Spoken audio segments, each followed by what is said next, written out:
¿Quieres conocer más de tus impuestos? ¿Saber tus derechos como contribuyente? Sintonízate en Frecuencia Fiscal, un programa de análisis, difusión e investigación con los contadores públicos Hugo René Ortiz y Luis Alberto Padrón. ¿Eres emprendedor, estudiante o empresario? Frecuencia Fiscal es para ti. Te invitamos a que seas parte de esta nueva cultura en los impuestos. Comenzamos. Buenas tardes, bienvenidos a su programa Frecuencia Fiscal. Los saluda el contador público Hugo René Ortiz. Saludamos a nuestro compañero en cabina, Luis Alberto Padrón. ¿Qué tal, Hugo? ¿Qué tal, Luis? Le recordamos nuestros medios de contacto, el teléfono en cabina 8387-0665, el correo electrónico dudas@frecuenciafiscal.com.mx, la página en Facebook Frecuencia Fiscal, el canal en YouTube Frecuencia Fiscal. O sea, a través de esos medios podemos estar en contacto, y recuerden que por ahí también están los videos de los programas anteriores. Y bueno, Luis, pues hoy, el día de hoy vamos a hablar de un tema que pareciera algo básico, algo esencial, pero que ahora sí compete a todos, ¿no? Al contador que ya está laborando, al empresario, al estudiante que está en áreas de contabilidad, de administración, de finanzas, porque vamos a hablar de la raíz de la contabilidad.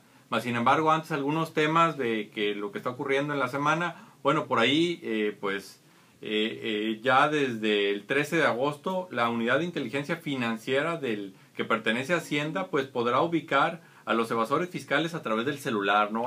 Este tema que algún día lo comentamos de la geolocalización y toda esa cuestión, bueno, pues ya va a poder ser a través del celular, y que en este caso pues ya no se requiere una autorización de por medio, sino simplemente por el hecho de pues tener algunos antecedentes suficientes, van a poder utilizar esta información para localizar al contribuyente. Y si eso no fuera suficiente, Hugo, van a poder inmovilizar al contribuyente moroso y van a acudir por él vía geolocalización.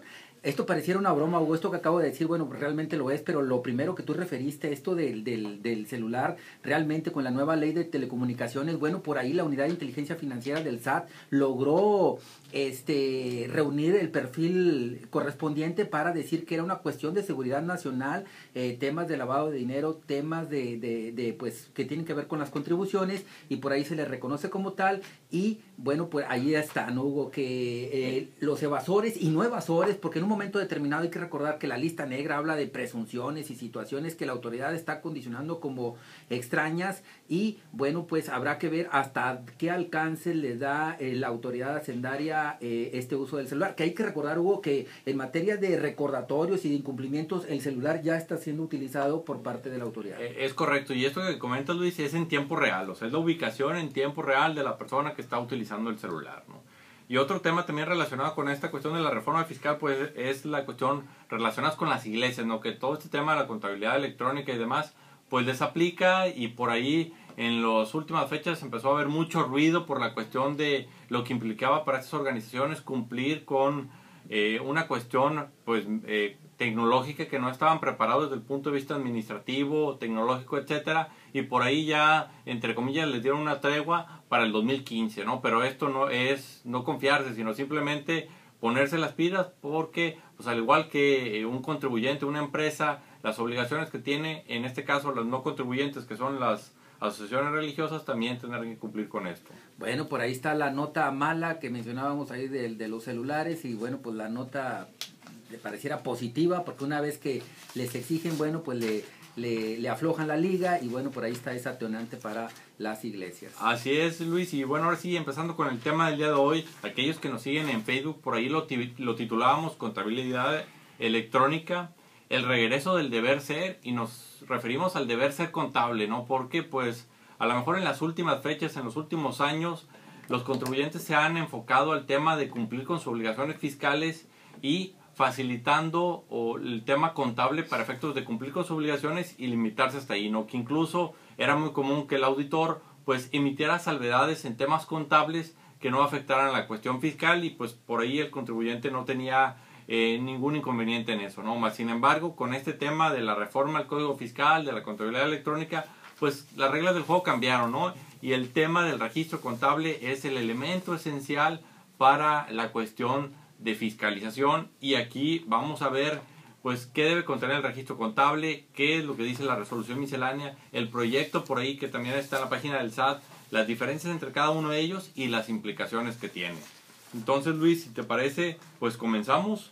Hugo, yo nada más quisiera hacer, bueno, pues, o sea, un paréntesis y hacer un zoom sobre ese gran tema, ¿no? Este deber ser, que a lo mejor a veces entre contadores y contribuyentes, bueno, pues se logra una confusión. Si bien la contabilidad debe de, o nace con un espíritu propiamente financiero, y derivado de esta contabilidad financiera hay unos principios de contabilidad que hay que recordar que a partir del 2006, bueno, pues migraron a normas de información financiera. Me gustaba más el concepto anterior de principios de contabilidad porque estos referían a algo ético por el cual se debe de conducir de manera profesional el contador. En este caso, bueno, pues está la migración a normas de información financiera para hacer una homologación a nivel internacional. ¿Y qué son estas normas? Bueno, pues recogen estos principios de entidad, de periodo contable, de realización, etcétera, que a lo mejor, Hugo, por ahí es donde pudiera estar la referencia, pero hay que hacer un distingo entre contabilidad financiera y contabilidad fiscal.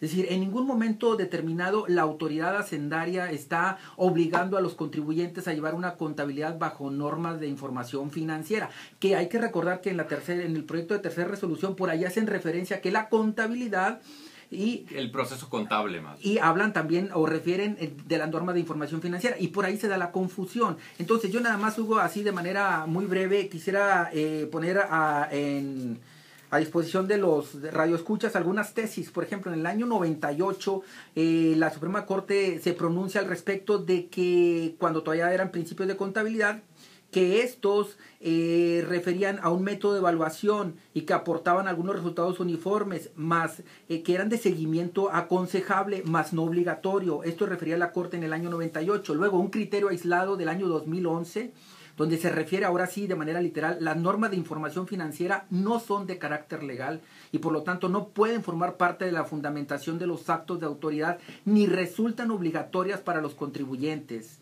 Es decir, se trata de una técnica contable en el cual, bueno, pues la pueden adoptar los contribuyentes. Habrá algunos que a lo mejor que cotizan en bolsa o empresas públicas, las cuales, bueno, pues sí tienen que adoptar estas normas, ¿verdad? Pero sí dejar bien claro, bueno, pues estos criterios donde hay que distinguir, porque luego referimos el término normas, Hugo, y pareciera que son leyes, pero estas no sufrieron un proceso de legislativo, es decir, son normas materiales que apoyan al sentido jurídico, más no son normas formales. Estoy de acuerdo, Luis, más sin embargo son normas que hay que seguir. Tan es así que cuando estábamos en el tema del costo de lo vendido por ahí del 2004-2005, donde la ley fiscal hacía referencia a métodos de evaluación, métodos de registro relacionados con temas de inventario, por ahí también surgió una tesis donde te decía que las leyes no son diccionarios, ¿no? Que las leyes únicamente hacen referencia al deber ser para temas fiscales y que en ese tipo de conceptos había que atender a la norma o al principio, que en este caso eran las normas de información financiera, ¿no? Y bueno, aquí nada más para un pequeño antecedente de lo que son las normas de información financiera, bueno, pues aquí nos dice que son un conjunto de conceptos generales y normas particulares que se refieren a la elaboración y presentación de la información financiera. Entonces, pues es como la base para la preparación de la información, es para evitar la cuestión de criterios a la hora de cómo plasmar la información. Entonces, ciertamente buscan que haya una uniformidad para que a la hora de tomar decisiones, pues cualquiera pueda tomar decisiones en base a la información financiera. Más sin embargo, como Luis lo ha comentado, con esta cuestión de la reforma fiscal en temas de la contabilidad electrónica, pues ya es imperativo ser bien exactos y bien precisos en lo que comprende y lo que no comprende. Sí, claro, nada más con sus puntualizaciones, ¿no? De que las normas de información financiera no son obligatorias y donde las encontramos, bueno, pues yo extrañamente hasta esta resolución miscelánea por ahí la recoge, ¿no? Ni la Constitución, ni el Código Fiscal de la Federación, ni el reglamento mismo, ni el Código de Comercio, ni la Ley de Sociedades Mercantiles, bueno, pues obligan al contribuyente a llevar una contabilidad conforme a esto, que ciertamente habla de esto de un lenguaje, es igual que los XML, ¿no? Que dicen, bueno, pues vamos a converger todos con un mismo idioma, una misma estructura, una misma presentación y que da una facilidad de lectura y de información a los usuarios de la información. Así es, más sin embargo también hay que recordar que muchas cuestiones fiscales pues se relacionan con el tema contable, por ejemplo el tema del costo de lo vendido, también por ejemplo el tema del ajuste anual por inflación, que tiene que ver con la información que surge de los estados financieros o del registro contable y que posteriormente tiene un efecto. Entonces, en cierta forma pudiéramos decir que a lo mejor están relacionados, a lo mejor no, definitivamente, no de una manera legal, es decir, sin embargo sí surgen como una herramienta para en un momento determinado que puede tener estos alcances jurídicos en el ámbito tributario que ya refieres, Hugo. Si quieres ya continuamos ahora con lo que es, bueno, pues propiamente estamos haciendo, Hugo se permitió hacer un pequeño estudio, que si te parece, Hugo, lo podríamos poner a disposición de los radioescuchas, en el cual, bueno, pues para evitar confusiones, bueno, pues desde el mismo Código Fiscal de la Federación, desde el reglamento que se reformó en el pasado mes de abril 2014, luego la segunda resolución de modificaciones y luego el proyecto de la tercera resolución de modificaciones, que ya crean, Hugo, un abanico de situaciones que muchos se confunden. Es que se tiene que reformar el reglamento porque si no, esto no es válido, lo de los plazos. Es que entonces, este programa, bueno, va a tratar de acotar y ordenar estas ideas que pudieran estar dispersas. Así es, sí, porque esto es muy importante tenerlo claro. Recordemos que en el reglamento del código vienen los requisitos de los asientos contables, posteriormente en miscelánea viene los requisitos de la información que se va a enviar al SAT. Entonces por ahí hay una confusión en cuanto a que se piensa que pues si no tengo que enviar la información, los famosos XML, bueno, pues ya no tengo que cumplir con lo que me dice el reglamento, y hay que tener mucho cuidado con eso porque son dos cosas completamente diferentes. Correcto, Hugo. Y bueno, pues si te parece empezamos una cuestión muy general que te habla que debe ser analítico y efectuarse en el mes en el que se realizan las operaciones o dentro de los 5 días siguientes, ¿no? Que eso está en el artículo 33 del reglamento del Código Fiscal de la Federación. Ciertamente que también lo recoge el artículo 33 del Código de Comercio, que también refiere los mismos términos. Así es. Posteriormente, en lo que es el proyecto de la tercera modificación a la resolución miscelánea, el cual está en la página del SAT, por ahí se vio algo de flexibilidad en este tema, ¿no? Y por ahí la regla nos permite que pues el registro de los asientos contables te permiten hacerlo dentro del mes siguiente a la fecha en que se realicen las actividades respectivas, ¿no? Entonces por ahí tenemos dos interpretaciones, Luis, una relacionada a la fecha que debe llevar el asiento contable y la otra relacionada a la fecha en que se hace el registro contable, ¿no? Realmente aquí es una técnica de redacción de este artículo normativo del 33, Hugo, que obviamente no hace la dispersión. Y yo creo, Hugo, reflexionando un poco al respecto, es decir, la autoridad no puede, insisto, entrar a la intimidad de la contabilidad del contribuyente. ¿Por qué? Porque, insisto, estas normas de información financiera el contribuyente las puede adoptar, y que incluso se habla, o sea, es una técnica, no es una situación científica. Entonces, el contribuyente, bueno, pues queda en libertad de hacer el registro correspondiente conforme mejor le plazca, siempre y cuando, Hugo, respete los alcances y reconocimientos que tengan algún efecto tributario. Yo creo que ese sería el filtro. Oye, tú puedes hacer tus registros contables en cualquier punto del tiempo, nada más que hay un solo momento para efectos fiscales cuando tiene el alcance tributario, y es el que interesa a la autoridad hacendaria. Eso es, parecería que fuera el sentido, más sin embargo no está claro, ¿no? Y el tema es que si nos vamos a la redacción, pues te dice que el plazo lo tienes para hacer el registro contable, más no para la fecha del registro contable. Entonces, pareciera que si yo tengo un mes, pues se refiere a que las operaciones del mes de agosto tengo hasta septiembre para registrarlas, pero con fecha de agosto, no con registrarlas con fecha de septiembre, ¿no? Entonces, ahí en la práctica genera muchos problemas. ¿Por qué? Porque luego estaríamos hablando qué pasa con las operaciones que, digamos, el gasto tarifa fecha de agosto, se paga en el mes de septiembre. Entonces, una opción es lo registro en el mes de agosto, hago el pasivo, y posteriormente en septiembre hago el pago, o en septiembre hago un asiento donde registro el gasto y el pago, ¿no? Ciertamente, Hugo, y lo que viene a poner todavía más desorden en este galimatías es en este mismo proyecto de la tercera resolución hay un párrafo de énfasis que yo quisiera resaltar y que la autoridad todavía confunde más al contribuyente, es decir, que refiere a la letra: en los casos en que la fecha de emisión de los FDI sea distinto a la realización de la póliza contable, el contribuyente podrá considerar como cumplida la obligación si la diferencia en días no es mayor al plazo previsto en la fracción segunda de la presente regla. Es decir, aquí la autoridad ya contempla este supuesto donde el CFDI puede ser registrado en contabilidad en fecha distinta a la emisión del mismo. Entonces, es por eso que se da esta doble interpretación y bueno, pues habría que verificar ante la autoridad. Yo insisto, en el caso de registros contables que no tienen un efecto tributario, lo puedes registrar en el mes anterior o posterior. En el caso de registros que, por ejemplo, en términos de flujo de efectivo de IVA, está realizando un pago, bueno, pues existe un solo momento para el reconocimiento para efectos de IVA como acto. Entonces, es en ese exclusivo momento en el que se tiene que reconocer contablemente, ni antes ni después. Más sin embargo, hay que tener mucho cuidado con todo esto porque dentro de las infracciones que por ahí vienen en el Código Fiscal, muchas de ellas están relacionadas con el tema del registro contable. Entonces, si estamos tomando una postura la cual la autoridad hasta el momento no se ha pronunciado, pues estamos en el riesgo latente de que la autoridad en cualquier momento nos diga que no es por ahí y tengamos una multa. También es importante recalcar o tener cuidado en que esto que estamos platicando ahorita pues es en la resolución miscelánea y que también la resolución miscelánea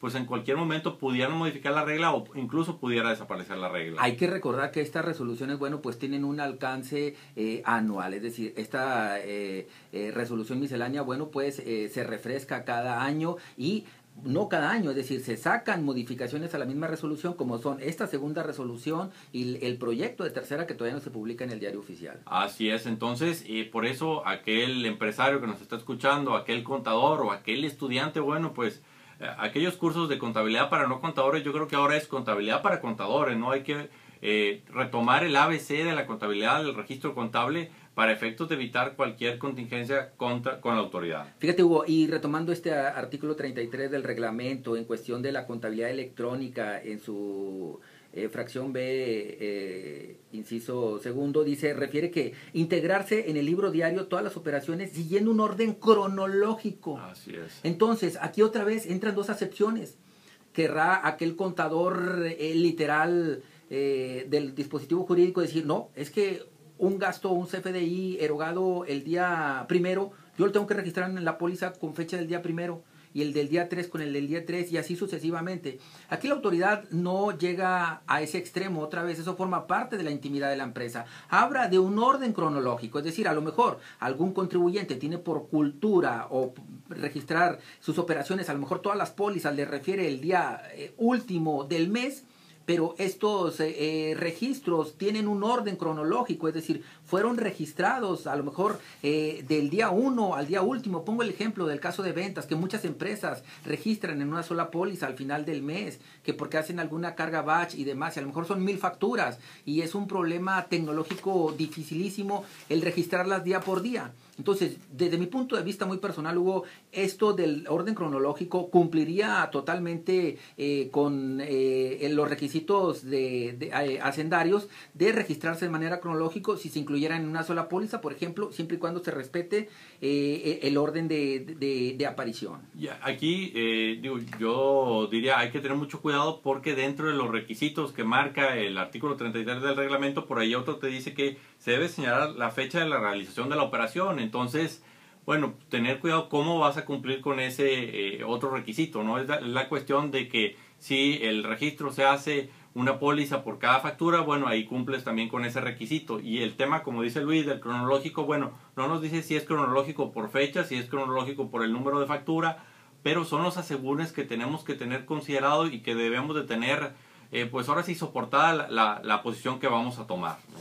Así es, Hugo. ¿Y qué nos refiere la fracción tercera de este artículo 33 del reglamento? Bueno, pues la fracción tercera incluye varios requisitos, ¿no? Y entre esos requisitos por ahí te dice que pues se debe relacionar los folios asignados al CFI de las operaciones que amparen la transacción. También se debe identificar la forma de pago, las distintas contribuciones, tasas y cuotas, así como el medio de pago, ¿no? Entonces, pues es mucha información la que hay que incluir.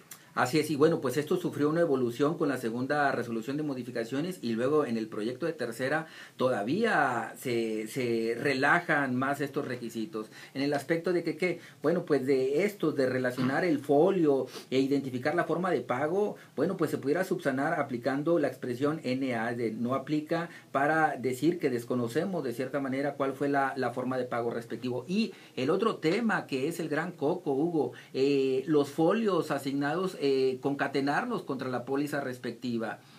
Algunos desarrolladores de software, a lo mejor dentro de esta confusión, están yéndose al extremo de que la ley pareciera obligar a adjuntar, grapar virtualmente a la póliza o electrónicamente el XML correspondiente. En ningún lugar del dispositivo jurídico obliga al contribuyente a ingresar o anexar, a adjuntar electrónicamente el XML. Únicamente obliga al folio fiscal correspondiente. Si bien en alguno de los apartados de la resolución miscelánea refiere que este folio fiscal debe de ser cargado de manera automatizada, entonces por allí, bueno, pues pudiera estar el candado correspondiente, pero el proyecto de tercera, Hugo, lo refresca o lo relaja en el apartado de que dice, bueno, lo podrás hacer vía papeles de trabajo, es decir, tu póliza contable podrá estar divorciada o no contener esta información, lo podrás subsanar vía papeles de trabajo que forman parte integral de la contabilidad. Y aquí hay casos particulares en los que hay que tener mucho cuidado. Un tema, por ejemplo, son las nóminas, ¿no? Porque las nóminas, recordemos que se están timbrando, al timbrarse generan un CFDI, entonces en tu póliza de nóminas pues deben estar anexados esos CFDI. Otro caso particular que hemos estado comentando con algunos colegas es el tema de las comisiones bancarias. ¿Por qué? Porque las comisiones bancarias, pues a lo mejor en el mes tú tienes 10 o 20 o 30 comisiones, más sin embargo tienes un solo CFDI que a lo mejor ese te ampara todas. Entonces, a la hora de adjuntarlo a la póliza, bueno, a lo mejor el CFDI no va a contener el total de las comisiones y tú vas a tener diferentes comisiones en el mes. Entonces, hay que ver este tema desde el punto de vista tecnológico, desde el punto de vista administrativo, cómo va a soportar, porque si tienes registradas las diferentes comisiones una por una, bueno, el CFDI no va a coincidir con el total. Es correcto. Y ejemplos más claros todavía. Es decir, el artículo 27 de la ley de ISR refiere que las deducciones autorizadas deberán estar debidamente registradas en contabilidad y restados una vez y reunir los requisitos del código. Es decir, estar registrados en contabilidad y reunir los requisitos del código. Es decir, contar con el CFDI correspondiente. Yo diría, Hugo, el caso del IMSS, del impuesto sobre nóminas, del Infonavit y del SAR, donde ya está devengado el gasto y es una erogación totalmente deducible en el mes número 1, pero en el mes número 2, es decir, en el mes posterior es cuando ejecutas el pago correspondiente. Y es hasta cuando la autoridad te abre su portal bancario para recuperar el CFDI correspondiente. Entonces te va a quedar desnudito y huérfano el registro contable de la deducción autorizada en el mes número 1. ¿Por qué? Porque el CFDI ya quedó desfasado en el mes número 2. Entonces, ¿ahí qué pesa más? Es decir, ¿dónde está la literalidad de la autoridad? Voy a poner el registro contable porque así me refieren los principios contables de registrarlo en el periodo correspondiente, o voy a respetar la norma jurídica tributaria que me dice que es hasta que se cumpla el condicionante de tener el CFDI correspondiente. Luis, y todavía más, algo más crítico con eso, ¿no? Si por X o Y razón, por ejemplo, el pago de julio que realizaste ahora en agosto del IMSS, pues por X o Y razón generaste el CFDI hasta septiembre, pues el CFDI va a traer fecha con mes de septiembre. Entonces, pues ahora ni tu provisión ni tu pago van a coincidir con la fecha del CFDI. Hugo, y nosotros ya obtuvimos algunos CFDIs y digo, oye, ¿hasta dónde ha llegado la autoridad? Es decir, ver una factura emitida por el Instituto Mexicano del Seguro Social y que incluso, Hugo, trae bastantes inconsistencias, refiere unas fechas, incluso del año 2013, el que acabamos de obtener de este mes pasado de junio y julio. Entonces dices, bueno, pues todavía hay muchas cosas por hacer al respecto, Hugo. Si te parece, avanzamos respecto de esto del reglamento y de las pólizas, Hugo, que también hay que aclarar. Es decir, estamos hablando de que hay que subir una contabilidad electrónica que está contemplado en 3 grandes rubros: el catálogo de cuentas, la balanza de comprobación y las pólizas contables, que ahorita estamos ahondando en las pólizas contables, pero este gran coco prácticamente no estás obligado a entregarlo de manera mensual a las autoridades hacendarias. Es decir, si observamos solamente el catálogo de cuentas y la balanza de comprobación, se van a estar proporcionando de manera periódica. Las pólizas contables solamente se van a proporcionar por inicio de facultades de comprobación o por cuando estés en trámites de devolución o compensación. Es decir, aquellos contribuyentes, Hugo, que se ampararon contra la contabilidad electrónica, pues yo diría, ¿contra qué te amparaste, hombre? Prácticamente contra la entrega del catálogo contable y contra la entrega de la balanza de comprobación. Porque si estás en un régimen de devoluciones o de compensaciones, quiero ver que la autoridad te devuelva esas cantidades porque estás amparado y tienes una suspensión provisional, pero contra la entrega mensual bajo esta modalidad, no sobre el inicio de facultades de comprobación. Y yo también agregaría esto que, pues, como tú lo comentas, Solo en 2 casos se va a presentar el tema de enviar la contabilidad, más sin embargo, eso es contabilidad electrónica, es resolución miscelánea. No olvidemos los requisitos del código, que son diferentes, que la autoridad en cualquier momento al ejercer facultades puede llegar, te puede cuestionar la forma en que llevas tu contabilidad que no cumple con los requisitos y te puedes hacer acreedor a una sanción. Dentro de los requisitos que vienen en el reglamento del código que no menciona miscelánea está, por ejemplo, el tema del registro contable de los activos fijos. Esto fue Frecuencia Fiscal. Te invitamos a seguirnos sintonizando todos los viernes de 2:30 a 3 de la tarde. Gracias.